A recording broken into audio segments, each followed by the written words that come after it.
All right, let's talk Texas A&M Aggies football here for a little bit. Look, Coach Elko, we've talked about him a number of times, off to a really solid start in College Station, trying to get this program heading into the right direction after a rather disappointing end to the Jimbo Fisher era. And it looks like Elko has bagged yet another quality recruit, another great addition to this program. Let's get into this report, and then we'll talk about it more on the other side. This is courtesy of 24/7 Sports. For the third time in the last week, Texas A&M has struck up front with the addition of Bridgeland offensive lineman Jonte Newman. Coming off a visit to Texas A&M earlier this month, Newman committed to the Aggies on Friday night, joining Marcus Garcia and Connor Carty as the latest additions to the 2025 class along the offensive line. Newman is rated as the number 18 offensive lineman in the 2025 class, according to 24/7 Sports. With Newman's commitment, the Aggies now sit with 9 commitments overall and the number 12 class nationally, with the potential to add even more pieces in the coming weeks. All right, Miles, you know I love when teams add offensive linemen, so this obviously makes me very happy. But I'm curious what your thoughts are about this move from Texas A&M. But first, Aggies fans in the comment section below. Look, as I'm sure a lot of you guys are aware of, the NFL draft is only a few days away. So in the comment section, give us your favorite Texas A&M Aggie that went on to be a first-round draft pick. There's a couple of interesting ones that jump out to me, but I'm really curious what you have to say. So give us your favorite Aggie that went on to be a first-round draft pick and put them in the comment section below. But Miles, give me your thoughts on this move by Elko and just everything going on with this Aggies program right now. Yeah, Nick, I'm going to briefly touch on Newman and what he brings to the program, but I think there's a broader message here. Obviously, Newman, a great prospect, 4-star, very talented, 6'4", 275 pounds. I think he's going to be a great asset to this offensive line.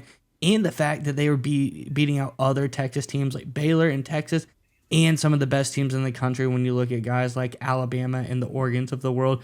I think that this is great for Texas A&M and Coach Elko that they were able to snag this one. But I think there's a broader message here. It is so impressive that Coach Elko, right at the opening of the new transfer portal season, he's able to snag 3 offensive linemen in the first week. And I think he's sending a message.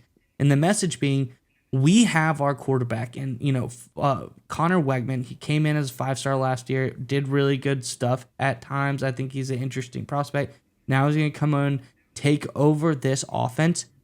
Let's protect him a little bit. Let's make sure that he has all the tools he needs to exceed. We have playmakers around the ball.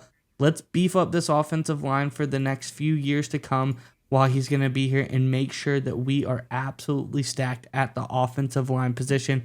So Coach Elko, give him kudos for that. I think it's a really great way to do build your offense, is build from the trenches. We see teams do this all the time. Get big up front. Once you know that you've hit it at the quarterback position, which is obviously the most important part, now you got to build through the trenches, make sure that they're protected, and the rest will take care of itself. So I think it's a great move. And also one other thing that Newman brings is he's a very versatile offensive lineman as well. This is a guy that, is a huge left tackle prospect, but he can also play inside at the guard position. So if somehow they have cemented, the best generational left tackle in history this coming season, and Texas A&M needs him to bump inside, I think he's going to be very successful there as well. But I think overall, Nick, this was a real smart move by Coach Elko to go ahead and beef up these trenches. As a former offensive lineman myself from way back in the day, I absolutely love when teams target and aggressively go after offensive linemen. This is, according to 24/7 Sports, the third 4-star offensive lineman that A&M has landed this month. So that to me is just a sign of a program that's focused on the long haul. That's a program that's not focused on winning headlines, but focused on winning football games, right? You know what wins the headlines is if you get the 4 and 5-star wide receivers, right? Which A&M did over the past few years under Jimbo Fisher. But I honestly believe what wins your football games starts up front in the trenches. You need quality offensive linemen, you need quality defensive line, and that's how you get programs restarted and revamped, especially when you feel like you have an exciting young quarterback, which I agree with you. I think Connor Wegman certainly is a very exciting young prospect for A&M. I should say prospect. He played for A&M, of course, last season. I think he's a guy who can become a great player in the SEC. But again, he needs support around him. And even if he's not the guy or whoever comes after him, he's going to need a solid supporting cast. And it starts up front with the offensive line. I mean, you look at the dominant teams in the SEC, we always fall in love with the quarterbacks and the receivers. But it all comes down to up front, right?